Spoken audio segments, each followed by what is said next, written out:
Simple pendulum की natural frequency of oscillations हम कैसे पता करेंगे, आज के लेक्चर में आपको वही दिखाने जा रहा हूं।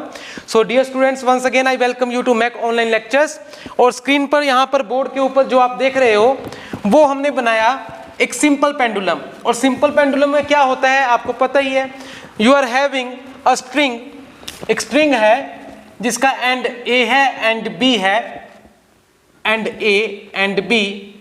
इस स्ट्रिंग की लेंथ है सपोज L, और इस एंड B के ऊपर हमने एक मास अटैच कर दिया स्मॉल m, और एंड A को हमने यहाँ पे इस सपोर्ट के ऊपर बांध दिया, हिंज कर दिया। और हिंज करने का मतलब क्या है कि जब इस मास को हम थोड़ा सा ऐसे डिस्प्लेस करेंगे इस तरफ या इस तरफ, और फिर हम इसको छोड़ भी दें तो आपको पता है इस तरह से सिस्टम में ऑसिलेशंस इंट्रोड्यूस हो जाएंगी, है ना।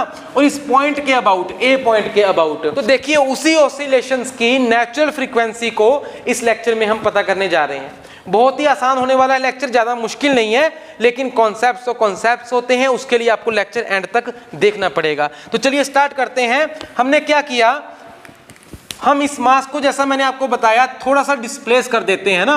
मान लीजिए एक लीनियर डिस्प्लेसमेंट की बात करें तो हमने x is the linear displacement, हालांकि इसमें एंगुलर डिस्प्लेसमेंट है ना। इस मास का जो एक्चुअल मोशन है वो एक कर्व पाथ में होगा, कर्व में होगा ना इस पॉइंट के अबाउट, क्योंकि ये लेंथ तो फिक्स है तो ये एक कर्व होगा, ये एक लीनियर मोशन तो है नहीं। लेकिन फॉर द स्मॉल डिस्प्लेसमेंट्स हम इसको एक लीनियर मोशन की तरह मान सकते हैं, इसलिए मैं वर्ड यूज कर रहा हूं लीनियर। तो मान लीजिए हमने एक लीनियर डिस्प्लेसमेंट x इस ऑब्जेक्ट को दिया, ठीक है, और ये ऑब्जेक्ट यहां ना हो करके अब आगे चली गई, यहां कहीं आ गई, है ना, यहां कहीं आ गई, तो न्यू पोजीशन क्या बन जाएगी। ओके, अगर हम एंगल की टर्म में बात करें तो हम कह सकते हैं theta is the angular displacement given to the object. देखो x is the linear displacement given to the object, और थीटा क्या हुआ फिर भाई, angular displacement given to the object, right. अब जब ऑब्जेक्ट यहां पहुंच चुका है ना, तब इसके ऊपर कौन कौन से फोर्सेस एक्ट कर रहे हैं, एक नजर उन फोर्सेस के ऊपर लगा लेते हैं। देखो सबसे पहले तो इस ऑब्जेक्ट का वेट जो है वो डाउनवर्ड एक्ट करता है हमेशा, आपको पता है ग्रेविटी की वजह से वेट हमेशा डाउनवर्ड ही एक्ट करता है। तो अगर मास m है तो mass m into g, m into gravity, acceleration due to gravity g 9.81 meter per second square, उस मास से अगर हम मल्टीप्लाई कर दें तो वो बनता है वेट ऑफ द ऑब्जेक्ट। देखो मास होता है किलोग्राम में, उसको हम gravity, acceleration due to gravity से मल्टीप्लाई कर देंगे तो आपके पास वेट आ जाएगा, ग्रेविटेशनल फोर्स जिससे धरती अपनी तरफ ऑब्जेक्ट को खींचती है, तो वो होता है न्यूटन्स में। तो इसका W जो है ना, W न्यूटन्स में ग्रेविटी फोर्स या वेट, वो हमेशा डाउनवर्ड ही एक्ट करेगा। जब ये ऑब्जेक्ट यहां नहीं थी, यहां पे थी, तब भी वो W नीचे की तरफ ही एक्ट करता था, ठीक है। जब यहां पहुंच गया तब भी नीचे की तरफ ही एक्ट करेगा, क्योंकि धरती है ना नीचे, अर्थ उसको खींचेगी, तो इसकी डायरेक्शन यही रहने वाली है, ठीक है। आप एक काम करो, आप इस लाइन को थोड़ा सा एक्सटेंड करो, ये जो स्ट्रिंग है ना, स्ट्रिंग रस्सी, इसको थोड़ा सा आगे बढ़ाओ, इस तरह से लाइन को आगे बढ़ाना है हमने। और आप देखोगे यहां पे अगर एंगल थीटा है तो mathematically this is also theta, कोई डाउट नहीं इसमें, ये भी तो थीटा ही बना ना। ओके, तो अगर ये एंगल थीटा है, यहां पर W एक्ट कर रहा है इस दिशा में, तो इस W को हम रिजोल्व कर सकते हैं, इस फोर्स को दो हिस्सों में। देखो एक तो बन जाएगा थीटा वाली साइड में, W का एक कंपोनेंट बनेगा थीटा वाली साइड में, इस तरह से थीटा वाली साइड में, और दूसरा परपेंडिकुलर टू दैट, यानी कि एक कंपोनेंट बन गया ये वाला, ठीक है, और दूसरा बन जाएगा इसके परपेंडिकुलर, इस तरफ इसके परपेंडिकुलर, यानी कि 90 डिग्रीज पे ये एंगल हो गया 90 डिग्रीज पर, ठीक है। तो ये वाला जो कंपोनेंट है वो क्या बना फिर, ये वाला कंपोनेंट, देखो this component will be W theta के साथ वाला है ना, तो W cos थीटा, थीटा के साथ वाला कंपोनेंट कोसाइन का बनता है cos थीटा, और दूसरा कंपोनेंट कौन सा बनेगा, ये वाला कंपोनेंट बन जाएगा W sin थीटा, ठीक है। ये कंपोनेंट W sin थीटा, ये W cos थीटा। ओके, ये तो बन गया वेट की वजह से। अब कोई और फोर्स है जो इस ऑब्जेक्ट के ऊपर, मास के ऊपर लग रहा है, इस पोजीशन में है, एक फोर्स है, कौन सा, सुनो, जब आपने इस मास को पकड़ के डिस्प्लेस किया, मतलब पकड़ के एक्स डिस्प्लेसमेंट दी है ना, एंगुलर डिस्प्लेसमेंट थीटा दी, तो कोई फोर्स तो लगाया होगा आपने, फोर्स लगाया तभी तो वो खिंच के उधर क्यों गया ना। वो फोर्स कौन सा है भाई? अगर आपने फोर्स इस दिशा में लगाया तो उस फोर्स को कैलकुलेट करने का भी कोई ना कोई उपाय तो होगा ना। फिजिक्स में, मैकेनिक्स में न्यूटन के सेकंड लॉ ऑफ मोशन को याद करते हैं, वो यहीं पे काम आएगा। सेकंड लॉ क्या कहता है? सेकंड लॉ के अकॉर्डिंग ये जो फोर्स लगा होगा ना इसके ऊपर, इसको इधर पकड़ के लेके जाने में, इस दिशा में, किस दिशा में? इस दिशा में, ये जो फोर्स है ये फोर्स किसके बराबर होगा? ये होगा मास इनटू एक्सेलरेशन के बराबर। सेकंड लॉ तो यही कहता है ना भाई, मास इनटू एक्सेलरेशन।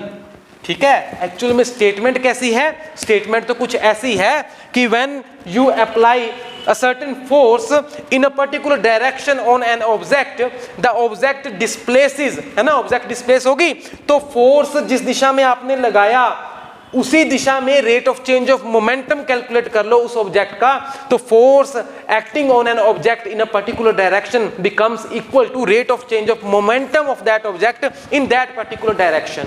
एक्चुअल में तो ये है न्यूटन का सेकंड लॉ, लेकिन उसी से क्या निकल कर आता है? Force is equal to mass into acceleration, और जिस दिशा में फोर्स की बात कर रहे हो, जिस डायरेक्शन में, उसी डायरेक्शन में एक्सेलरेशन की बात की जाती है।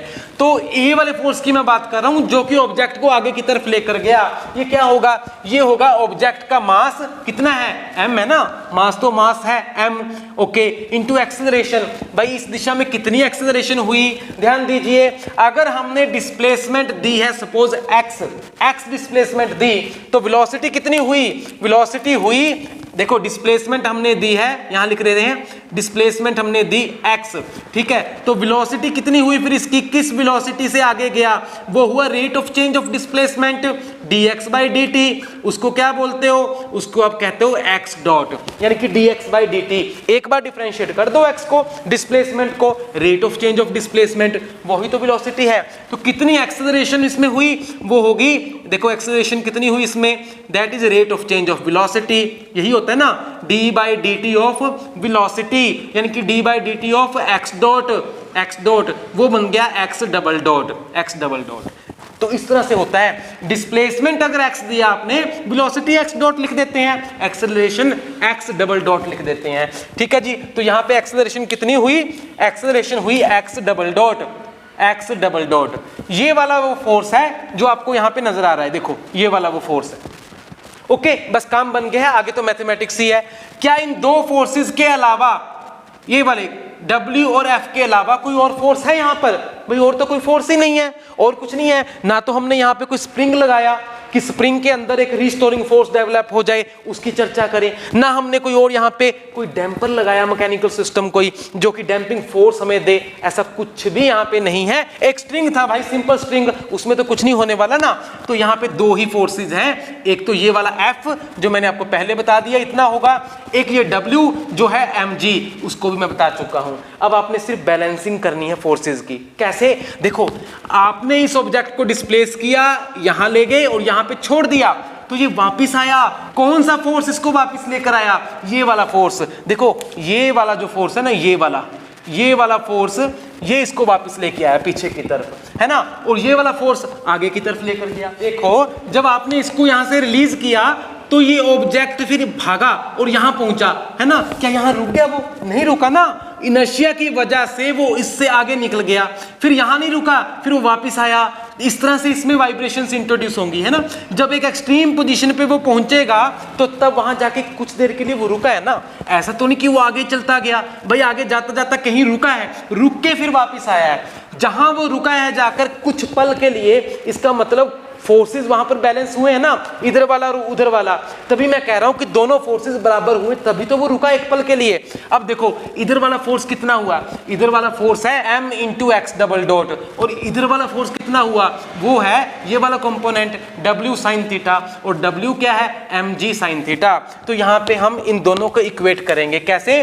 mg sine theta, mg sin theta, क्योंकि w क्या था? mg sin theta must be equal to mx double dot. बस इतनी सी बात थी। लेकिन सुनो, यहां पर mg sin थीटा इस दिशा में है और f mx डबल डॉट उस दिशा में है, तो दोनों दिशाएं उल्टी हैं ना। मैग्नीट्यूड तो दोनों का सेम हमने कर दिया, न्यूमेरिकल वैल्यू सेम है, लेकिन दोनों की डायरेक्शंस अलग अलग है, उल्टी हैं। हमें क्या करना पड़ेगा, एक को नेगेटिव दिखाना पड़ेगा। अगर आप इसको पॉजिटिव दिखा रहे हो तो ये उसके लिए उस रेफरेंस में नेगेटिव बनता है, it means one is negative. Okay, तो ये एक प्रकार से अप्लाइड फोर्स हुआ, तो ये हो गया रीस्टोरिंग फोर्स। आगे समझ में, बस बात सिंपल थी। अब देखो फॉर द स्मॉल डिस्प्लेसमेंट्स, ऐसा नहीं कि हमने बहुत लार्ज डिस्प्लेसमेंट्स दी है ना, थोड़ी बहुत जो डिस्प्लेसमेंट्स दी हैं उसके लिए sine theta can be approximated as theta. Sine theta is approximately equal to theta. देखो sine theta is approximately equal to theta for the smaller values of theta, है ना। जैसे साइन 0 इज इक्वल टू 0, आपको पता है sine 0 is equal to 0। Theta की values बहुत कम होंगी ना, तो क्या होगा, साइन थीटा थीटा के बराबर ही बनता है लगभग। तो यहां पर हम लिख सकते हैं यहां से minus M G theta is equal to M X double dot, ठीक है। और यहां से एम एक्स डबल डॉट इसको उधर ले जाओ, प्लस में हो जाएगा, plus M G theta is equal to 0। M काट दीजिए, ओके। और यहां पर आपके पास आया X double dot plus G theta is equal to 0। अब आती है बात, आपने लीनियर डिस्प्लेसमेंट दी थी एक्स और थीटा आपस में कैसे रिलेटेड हैं, तो ये तो आपको मैथमेटिक्स में पता होना चाहिए ना। x is equal to L into theta, अगर ये लेंथ l है, ये एंगल थीटा है, तो l into theta, x is equal to L into theta. अगर ऐसे नहीं समझ में आता तो देखिए, you can approximate this to be a triangle. एक ट्रायंगल की तरह है ना, जिसमें हालांकि ये एक कर्व है, लेकिन फॉर द स्मॉलर थीटा, ये जो कर्व है जैसे मैंने पहले बताया एक स्ट्रेट लाइन की तरह आप अप्रोक्सीमेट कर सकते हो, तो उसमें आपके सामने ये एक ट्रायंगल बन गया है ना। तो ट्रायंगल में अगर आप टेंजेंट ऑफ थीटा फाइंड करोगे, tan theta that will B this side upon this side. ये साइड कितनी है, डिस्प्लेसमेंट x, और ये साइड कितनी है, l, x by L perpendicular by base, यही तो होता है टेंजेंट ऑफ थीटा। और जैसा पहले हम बता चुके हैं, थीटा बहुत कम है, for small values of theta tangent theta is again approximately equal to theta. Sine theta भी थीटा के बराबर, तो टेन थीटा भी थीटा के ही बराबर छोटी वैल्यूज के लिए। तो यहां से टेन थीटा को थीटा लिख दो, theta is equal to X by L, तो एक्स क्या हुआ, एल इंटू थीटा हुआ कि नहीं, X is equal to L theta. x बन गया ये वाली साइड, दैट मीन्स आर्क बन गया ना, length of arc is equal to radius into angle, ऐसे भी हम डिफाइन करते हैं। तो हम क्या करेंगे, यहाँ पे देखो थीटा है ना, थीटा की वैल्यू यहाँ से निकालेंगे, theta is equal to X by L, तो लिखो यहाँ पे X double dot plus G, theta की वैल्यू लिखी X by L is equal to 0, ठीक है। यहाँ से एक्स डबल डॉट प्लस ये g बाई एल इकट्ठा कर दो, g by L into X is equal to 0। बस ये बन गई equation of motion. Equation of motion किसके लिए, इस ऑब्जेक्ट के लिए, पेंडुलम के लिए जो कि ऑसिलेट करेगा। तो ऑसिलेशंस के लिए ये बन गई इक्वेशन ऑफ मोशन, ये वाली, ठीक है जी। अब इसको सॉल्व कर लो, सॉल्व करने के बाद आपके पास नेचुरल फ्रीक्वेंसी निकल आएगी। देखो ये एक सेकंड ऑर्डर डिफरेंशियल इक्वेशन है, क्योंकि x डबल डॉट है, x डबल डॉट का मतलब है acceleration dx dot by dt, और x डॉट क्या है, x डॉट है dx बाई dt, तो d by dt of x dot यानी कि d by dt of dx by dt मतलब d square x by dt square, second order differential equation है। तो every time you face a new problem you need not to solve it again and again, बार बार आपको solve करने की जरूरत नहीं है इस इक्वेशन को, एक ही बार सॉल्व करके देख लो, रख लो, आपको पता लग जाएगा कैसे फ्रीक्वेंसी निकलती है। और वो मैं आपको पहले बता चुका हूं, सिंपल स्प्रिंग मास सिस्टम की नेचुरल फ्रीक्वेंसी कैसे निकालते हैं, इक्वेशन ऑफ मोशन क्या बनती है, उस वीडियो का नीचे लिंक मैंने दे दिया है, इसी वीडियो के नीचे डिस्क्रिप्शन में, वो आप चेक करना, उसमें मैंने एक्सप्लेन कर दिया है, ठीक है। वही चीज हम यहाँ पे अप्लाई कर सकते हैं। अदरवाइज आप कंपेयर कीजिए कैसे, देखो मैं आपको बता देता हूं शॉर्टकट में, इसको मिटा देते हैं। देखिए अगर आपके पास एक सिंपल स्प्रिंग मास सिस्टम है लाइक दिस वन, एक स्प्रिंग है और एक मास इसके साथ आपने अटैच किया है। अब इस मास को आप डिस्प्लेस करोगे थोड़ा सा वर्टिकल डायरेक्शन में डाउनवर्ड और इसको छोड़ दीजिए तो मास क्या करेगा, इस तरह से वाइब्रेट करेगा ना, एक टू एंड फ्रो मोशन यहाँ पे आपको मिलेगा। तो उसकी नेचुरल फ्रीक्वेंसी कितनी होती है? उसकी नेचुरल फ्रीक्वेंसी मैंने आपको बताया था, सबसे पहले तो इसकी इक्वेशन ऑफ मोशन अगर आप बनाने बैठोगे that will be mx double dot plus kx is equal to 0। k क्या है? k है यहां पर इसकी स्टिफनेस, ठीक है जी। तो ये बनती है इक्वेशन ऑफ मोशन। कैसे बनती है उस वीडियो में मैंने बताया, आप लिंक जाके चेक करना, बड़े अच्छे से एक्सप्लेन किया है। और इस इक्वेशन को अगर हम सॉल्व करेंगे तो यहां से हमारे पास नेचुरल फ्रीक्वेंसी निकल आती है, angular frequency, that will be k upon m under the root. इतनी नेचुरल फ्रीक्वेंसी बनती है रेडियन पर सेकंड में, जिस फ्रीक्वेंसी पर वो मास वाइब्रेट करेगा, ठीक है। अब हम इसी इक्वेशन से अपनी इक्वेशन को कंपेयर कर सकते हैं। अब मैंने आपको क्या बताया, इसी इक्वेशन से, स्टैंडर्ड इक्वेशन से हम अपनी करंट प्रॉब्लम की जो इक्वेशन है उसको कंपेयर कर सकते हैं। देखो यहां पर x double dot plus something into x is equal to 0, यहां पर भी तो ऐसा ही है ना, x double dot plus something into x is equal to 0। इस m को नीचे ले आइए तो क्या बन गया, देखो यही तो बना ना, x double dot plus k by m से डिवाइड कर दो, x इज इक्वल टू 0। इस इक्वेशन से यही तो बन रहा है, हमने m से डिवाइड कर दिया, x double dot plus k by m, x is equal to 0। तो यहां से अगर ऐसी इक्वेशन है तो नेचुरल फ्रीक्वेंसी बनती है बस ये जो आपके सामने नजर आ रहा है ना, ये वाला टर्म, इसका रेडिकल, इसका अंडर रूट। तो यहां पर देखो कंपेयर करो, x double dot plus g by L k by m, x is equal to 0, x by 0। तो यहां नेचुरल फ्रीक्वेंसी क्या हुआ फिर, इसका under root. That means natural frequency will be g by L under the root, ठीक है। ये आ गया आपके लिए सिंपल पेंडुलम के केस में natural frequency, where g is the acceleration due to gravity, आपको पता ही है, l बन जाएगा length of the pendulum, length of the string, ठीक है जी। तो मास पे डिपेंड नहीं कर रही, देखिए यहाँ पे नेचुरल फ्रीक्वेंसी मास पे डिपेंड नहीं कर रही, मास कम है ज्यादा है, हाँ l पे जरूर डिपेंड कर रही है। इतनी फ्रीक्वेंसी पर वो सिस्टम वाइब्रेट करेगा, नेचुरल फ्रीक्वेंसी की हम बात कर रहे हैं। सारा सोल्यूशन आपको समझ में आया होगा क्योंकि मैंने एक एक चीज को आपके सामने रखा है। Still if you are having any doubt in this problem तो आप मुझे कमेंट कर सकते हैं। नेक्स्ट लेक्चर में मिलेंगे, till then thank you very much, take care, good bye.